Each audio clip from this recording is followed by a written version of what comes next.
আসসালামু আলাইকুম বন্ধুরা, আশা করছি সবাই ভালো আছেন। আজকে আপনাদের সামনে হাজির হলাম জিম ক্যারির একটি জনপ্রিয় কমেডি সিনেমার এক্সপ্লেনেশন নিয়ে, যার নাম ইয়েস ম্যান। জিম ক্যারি মানে কমেডি, আশা করি তাকে নিয়ে বেশি কিছু বলা লাগে না। তো চলুন বেশি কথা না বাড়িয়ে দেখে আসি তার এই সিনেমাটা কেমন ছিল।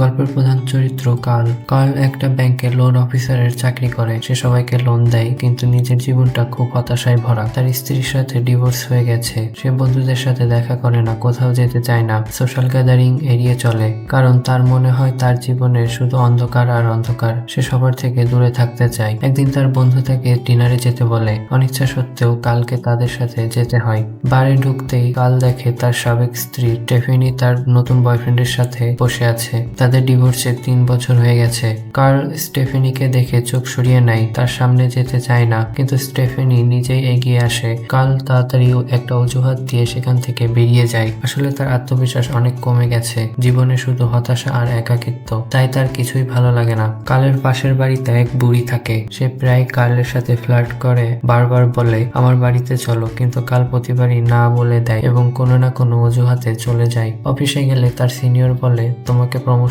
দেওয়া হয়নি, অন্য কাউকে দেওয়া হয়েছে। কাল বলে কোনো সমস্যা নেই। আসলে সে এই ধরনের খারাপ খবরের জন্য আগে থেকে প্রস্তুত থাকে। অফিসে কয়েকজন লোন নিতে আসে, কিন্তু তাদের কাগজপত্র অসম্পূর্ণ থাকায় কাল তাদের লোন রিজেক্ট করে দেয়। ফোন বাজলে সে কখনোই ধরে না, সে একা থাকতে পছন্দ করে। লাঞ্চ টাইমে বাইরে বের হলে তার এক পুরনো বন্ধু আসে। সে কার্লকে একটা প্রোগ্রামের পোস্টার দিয়ে বলে তোকে এই প্রোগ্রামে অবশ্যই যেতে হবে, আমি জানি তুই এই ব্যাংকে কাজ করতে চাস না। তারপর বন্ধু হঠাৎ ব্যাংকের কাজ ভেঙে দৌড়ে পালিয়ে যায়। যাওয়ার সময় চিৎকার করে বলে যে জায়গার কথা পোস্টারে লেখা আছে সেখানে অবশ্যই যাবি। আসলে কার্লের জীবনে সবচেয়ে বেশি ব্যবহার হয় না শব্দটা। সে সবকিছুতে না বলে, শুধু একঘেয়ে জীবন কাটায়। কিন্তু সে এখনো তার সাবেক স্ত্রী স্টেফেনিকে খুব মিস করে। একদিন কার্ল স্টেফেনিকে ফোন করে বলে আমি তোমাকে খুব মিস করছি। স্টেফেনি বলে আমি এখন আমার বয়ফ্রেন্ডের সাথে বাইরে যাচ্ছি। কার্ল বলে ঠিক আছে তুমি যাও। তারপর সে ফোন কেটে দেয়। এরপর কার্লের বন্ধুর এঙ্গেজমেন্ট পার্টি হয়, কিন্তু কাল সেই পার্টিতেও যায় না। এতে তার বন্ধু খুব রেগে যায়। বন্ধু বলে তুই যদি তোর জীবন না বদলাস তাহলে সারা জীবন একা থেকে যাবি। এই কথা বলে বন্ধু চলে যায়। এবার কাল সেই সেমিনারে যায় যার পোস্টার তার বন্ধু তাকে দিয়েছিল। সেমিনারের নাম ইয়েস সেমিনার। সেখানে তার সেই বন্ধু নিকের সাথে দেখা হয়। নিকি তাকে এই সেমিনারের কথা বলেছিল। সেমিনারে মোটিভেশনাল গুরু ছিলেন টেরেন্স। টেরেন্স জিজ্ঞেস করেন এখানে প্রথমবার কে এসেছে। নিক বলে আমার বন্ধু কার্ল, সে এখানে প্রথম এসেছে। টেরেন্স কালকে বলে তুমি উপরে স্টেজে এসো। কার্ল বলে না আমি এখানেই ঠিক আছি। টেরেন্স অবাক হয়ে বলে তুমি কি বললে। কার্ল বলে না বললাম। তিনি বলেন এখানে না বলাটা খুব বড় অপরাধ। সবাই তাকে নো ম্যান বলে চিৎকার করে। টেরেন্স বলেন তুমি আমার কাছে না আসতে পারলে আমি তোমার কাছে যাচ্ছি। তিনি দৌড়ে কার্লের কাছে চলে আসেন। টেরেন্স বলেন তুমি আসলে বেঁচে নেই, বছরের পর বছর একই কাজ করে যাচ্ছ। তোমার কোনো গার্লফ্রেন্ড নেই, কোনো বন্ধু নেই, তোমার আত্মবিশ্বাসও হারিয়ে ফেলেছো কারণ তুমি বাঁচতে শেখোনি। কার্ল বলে আমি খুব কঠিন সময় পার করছি। টেরেন্স বলেন তুমি আমার সামনে প্রমিস করো এই বিল্ডিং থেকে বের হয়ে যখনই কোনো সুযোগ পাবে তুমি ইয়েস বলবে আর কখনো নো বলবে না। এই প্রমিসটা তোমাকে নিজের সাথে করতে হবে। কার্ল রাজি হতে চায় না, কিন্তু সবাই তাকে জোর করে ইয়েস বলতে বলে। সে বাধ্য হয়ে ইয়েস বলে দেয়। সেমিনার থেকে বের হয়ে কার্ল তার গাড়ির কাছে যায়। তখন একটা লোক এসে তাকে বলে আমাকে এলিসন পার্ক পর্যন্ত লিফট দেবে। কার্ল না বলতে যাচ্ছিল, কিন্তু ঠিক তখনই নিক এসে বলে হ্যাঁ ও তোমাকে ছেড়ে দেবে, বলো ইয়েস। কালকে বাধ্য হয়ে ইয়েস বলতে হয়। গাড়িতে উঠে লোকটা কার্লের ফোন চায়। সে বলে আমি তোমার ফোনটা একটু ব্যবহার করতে পারি। কার্ল আবার ইয়েস বলে। এলিসন পার্কে পৌঁছে লোকটা নেমে যায়। তারপর জিজ্ঞেস করে তোমার কাছে কি কিছু টাকা আছে। কার্ল না বলতে চায়, কিন্তু ইয়েস প্রমিস মনে পড়ে যায়। সে বলে ইয়েস। সে লোকটাকে টাকা দিতে শুরু করে। লোকটা বলে তুমি তো খুব ধনী, সব টাকা দিয়ে দাও আমাকে। কার্ল সবটাই তাকে দিয়ে দেয়।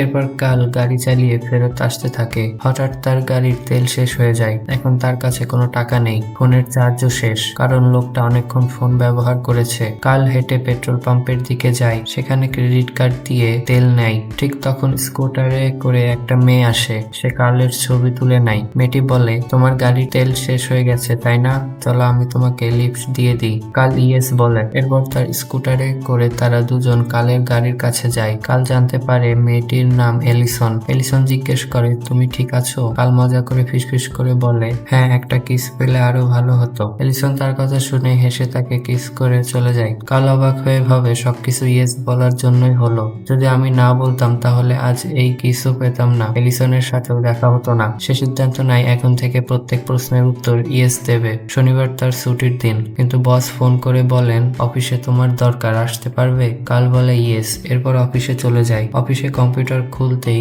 একটা মেইল আসে, সেখানে একটা মেয়ের সাথে দেখা করার সুযোগ হয়। কাল ঠিক করে সে মেয়েটির সাথে দেখা করবে। এরপর কাল তার দুই পুরনো বেস্ট ফ্রেন্ডের সাথে দেখা করে। সে তাদের বলে, আমি কত বড় পাগল ছিলাম, এখন আমি সবকিছুতে ইয়েস বলি, এটা আমার জীবন বদলে দিয়েছে। বন্ধু ওয়েট্রেস কে ডেকে বলে, ড্রিঙ্কস আনাও, চালিয়ে যাও, বিল আমাদের বন্ধু কাল দেবে। সে কালকে জিজ্ঞেস করে, বিল তুমি দেবে তো? কাল হেসে বলে ইয়েস। সেদিন কাল অনেক মদ খায়, প্রচুর নাচে, মজা করে, হাসে। এত খুশি সে আগে কখনো হয়নি। কিন্তু পরের সকালে ইয়েস বলার অভ্যাসটা তার জন্য বিপদ হয়ে দাঁড়ায়। সেই বুড়ি তার কাছে আসে, সে বলে আমার কয়েকটা সেলফ ঠিক করে দেবে? কাল বলে ইয়েস। বুড়ির বাড়িতে গিয়ে কাজ শেষ করার পর বুড়ি তার কাছে আসার চেষ্টা করতে থাকে। কাল না বলে বেরিয়ে আসে, কিন্তু বাইরে এসে সিঁড়ি থেকে পড়ে যায়। একটা কুকুর তাকে কামড়াতে আসে। তখন কাল বুঝতে পারে না বলাটা তার জীবনে খুব অশুভ। সে আবার বুড়ির কাছে ফিরে যায়। এরপর যা হওয়ার তাই হয়। যাই হোক, এরপর থেকে কালের রাস্তায় যে সুযোগে আসে সবকিছুতেই হ্যাঁ বলে। সে গিটার ক্লাসে যায়, প্লেন চালানো শেখে, কোরিয়ান ভাষাও শেখে। অফিসে তার বসের সাথে সম্পর্ক এখন খুব ভালো। আগে প্রতিদিন রাস্তায় একটা লোক দাঁড়িয়ে থাকতো। সে কালকে পোস্টার দেখিয়ে তার বারে আসার জন্য ইনভাইট করত। কাল সবসময় না বলতো, কিন্তু এখন কাল পোস্টার নিয়ে বলে আমি অবশ্যই যাব। আর সে সত্যিই সেই বারে চলে যায়। কাল বারে ঢুকতে দেখে সেখানে এলিসন গান গাইছে। কাল তাকে দেখে খুব খুশি হয়। গান শেষ হলে এলিসন তার কাছে আসে। সে হেসে বলে, তুমি কি আমার পিছু নিচ্ছ? কাল বলে, না, এমনি চলে এসেছি। এরপর দুজনে একসাথে হাঁটতে থাকে। এলিসন বলে, আমি গায়িকা, আর সকাল 6টায় জগিং ফটোগ্রাফি ক্লাস নিই, তুমি চাইলে আসতে পারো। কাল ঠিক করে সে পরদিন 6টায় যাবে। রাতে তার বন্ধুর ফোন আসে, বন্ধু পার্টিতে ডাকে। কাল পার্টিতে চলে যায়, সারা রাত মদ খায়। পরদিন সকাল 6টায় সে এলিসনের ক্লাসে হাজির হয়। সেখানে সে রানিং করে, ছবি তোলে। কালের পুরো জীবন বদলে গেছে। এখন সে সবসময় হাসি খুশি। আর এসব হয়েছে শুধু একটা শব্দ ইয়েস এর জন্য। এলিসন কালের এই স্বভাব দেখে খুব ইমপ্রেস হয়। দুজনের মধ্যে ভালো বন্ধুত্ব গড়ে ওঠে।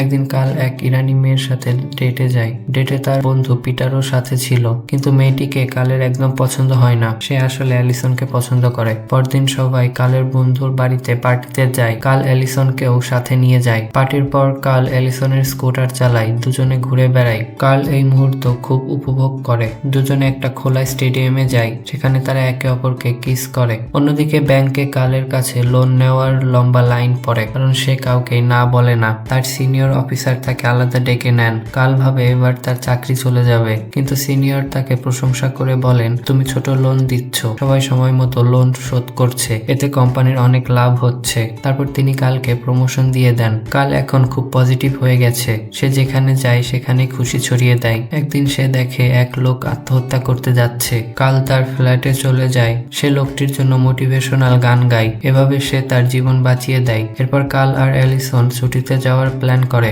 এয়ারপোর্টে কালের সাথে তার সাবেক স্ত্রী স্টেফেনির দেখা হয়। স্টেফেনি বলে, আমরা তোমাকে টিভিতে দেখেছি, তুমি সেই লোকের জীবন বাঁচিয়েছো। কাল হেসে বলে, হ্যাঁ, সামান্য ব্যাপার। স্টেফেনি কালের পুরো পরিবর্তন দেখে অবাক হয়ে যায়। কাল বলে, আমি আমার গার্লফ্রেন্ডের সাথে ঘুরতে যাচ্ছি। স্টেফেনি জিজ্ঞেস করে, কোথায় যাচ্ছ?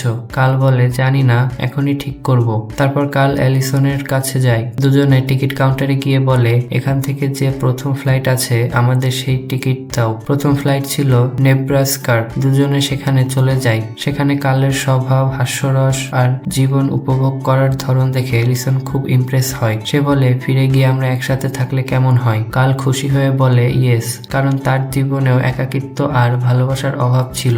ফেরার টিকিট নেওয়ার সময় হঠাৎ সেখানে কাস্টম অফিসাররা চলে আসে। তারা কালকে জিজ্ঞেস করে, তুমি কি আমেরিকাকে ঘৃণা করো? কাল বলে, না। অফিসাররা বলে, তুমি সম্প্রতি প্লেন চালানো শিখেছো, কোরিয়ান ভাষা শিখেছো, একটা ফার্টিলাইজার কোম্পানিকে লোন দিয়েছো বোম বানানোর জন্য, ইরানি মেয়ের সাথে দেখা করেছো। এসব কি ইমিগ্রেশনের জন্য করেছো? তোমার বিয়ে মাত্র 6 মাস টিকেছিল। এলিসন এতদিন জানতো না যে কালের আগে বিয়ে হয়েছিল। কাল বলে, আমি তোমাকে বলতে যাচ্ছিলাম। অফিসাররা ভাবছিল কাল একজন সন্ত্রাসী। কাল বলে, আমি আমার উকিলের সাথে কথা বলতে চাই। উকিল এসে অফিসারদের বলে, আমার ক্লায়েন্ট এই সেমিনারে গিয়েছিল, সেখান থেকে সে এসব প্রশ্নের উত্তর ইয়েস দেয়, এজন্যই সে এসব কাজ করেছে। এসব ভেবে এলিসন খুব রেগে যায়। সেভাবে কাল তার সাথে ঘুরতে গিয়েছিল, একসাথে থাকতে রাজি হয়েছিল শুধু এই নিয়মের জন্য। সে কালের সাথে কথা না বলে চলে যায় সেখান থেকে। এলিসন চলে যাওয়ায় কালের জীবনে আবার অন্ধকার নেমে আসে। সে সবসময় এলিসনকে মনে করে তার শোতে যায়, কিন্তু এলিসন তার সাথে কথা বলে না। একদিন কার্লের কাছে স্টেফেনির ফোন আসে।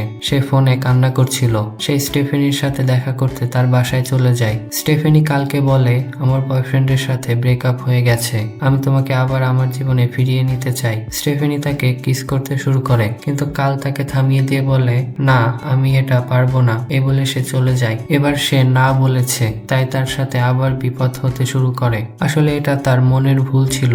কাল সেই মোটিভেশনাল গুরু টেরেন্সের কাছে যায়। সে টেরেন্সের গাড়ির পিছনে সিটে লুকিয়ে থাকে। হঠাৎ সামনে উঠে বলে, টেরেন্স ভয় পেও না। টেরেন্স ঘাবড়ে যায় এবং তাদের গাড়ি অন্য একটা গাড়ির সাথে ধাক্কা খায়। দুজনেই হাসপাতালে ভর্তি হয়। হাসপাতালে কাল টেরেন্সকে বলে, আপনাকে সেই নিয়মটা বদলাতে হবে, আমাকে সবসময় ইয়েস বলতে হয়। টেরেন্স বলেন, এমন কোনো নিয়ম ছিল না, আমি শুধু তোমার ভয় দূর করার জন্য বলেছিলাম। ইয়েস বলবে শুধু যখন তোমার মন থেকে আসবে। কাল সবকিছু বুঝতে পারে। সে তার বন্ধুকে জিজ্ঞেস করে কয়টা বাজে। বন্ধু বলে 5:40 বাজে। 6টার সময় এলিসনের ক্লাস। কাল ঠিক করে 6টায় এলিসনের ক্লাসে পৌঁছে যাবে। ঠিক 6টায় এলিসনের ক্লাসে পৌঁছে যায়। সে এলিসনকে বলে, আমি তোমাকে যত ইয়েস বলেছি সব মন থেকে বলেছি। এলিসন বলে, তুমি তো সবকিছুতে ইয়েস বলো, আমি কিভাবে বুঝবো কোনটা সত্যি আর কোনটা মিথ্যা। কাল বলে, যদি আমি ইয়েস না বলতাম তাহলে তোমার সাথে দেখাই হতো না। আগে আমি কোনো কিছুতে আগ্রহী ছিলাম না। ইয়েস বলে আমি জীবন বদলাতে চেয়েছিলাম। আর যদি আগে তোমার সাথে দেখা হতো তাহলে তোমার সাথে কথাই বলতে পারতাম না, কারণ তুমি আমার থেকে একদম আলাদা। তুমি জানো কিভাবে জীবন উপভোগ করতে হয়। সে আরো বলে, একটা কথা সত্যি, আমি তোমাকে খুব ভালোবাসি। এলিসন কালের কথায় বিশ্বাস করে। সে বুঝতে পারে কাল সত্যি বলছে। এখন কাল জানে সে না বলতে পারে, আর ইয়েস বলবে শুধু যখন তার মন থেকে আসবে। এরপর দুজন একে অপরকে জড়িয়ে ধরে। আর এখানেই গল্পের সুন্দর সমাপ্তি ঘটে।